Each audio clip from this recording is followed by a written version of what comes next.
एक lesson number 15 सोन्याचे अंडे देणारी कोंबडी.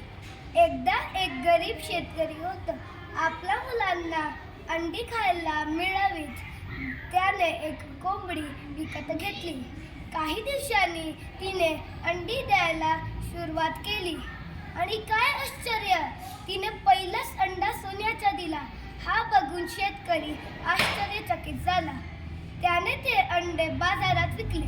त्याला खूप पैसे मिळाले. दुसऱ्या दिवशी पण तिने सोन्याचा अंडा दिला. तो एकदम खुश झाला. त्यांनी तेही अंडे बाजारात विकले.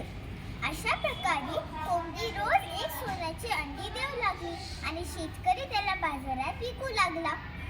ते रोज मिळणाऱ्या पैशांमुळे ते शेतकऱ्याची परिस्थिती बदलू लागली. तो चांगले जीवन जगू लागला. हे पाहून त्याच्या शेजारीने त्याला विचारले. तेव्हा त्या शेतकऱ्याने तिला सोन्याची अंडी देणारी कोंबडीबद्दल सांगितले.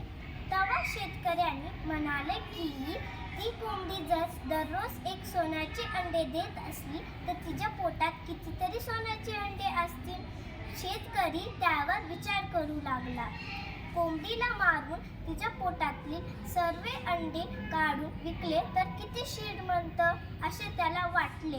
त्या हव्यासपायी तो त्या कोंबडीला मारतो, पण कोंबडीच्या पोटात एकही सोन्याचा अंडा सापडत नाही.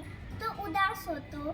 कोंबडी मेल्यामुळे त्याचे रोजचेही सोन्याचे अंडे मिळायला बंद झाले. Moral of the story is कोणत्याही गोष्टीचा अतिलोभ करू नाही. Thank you.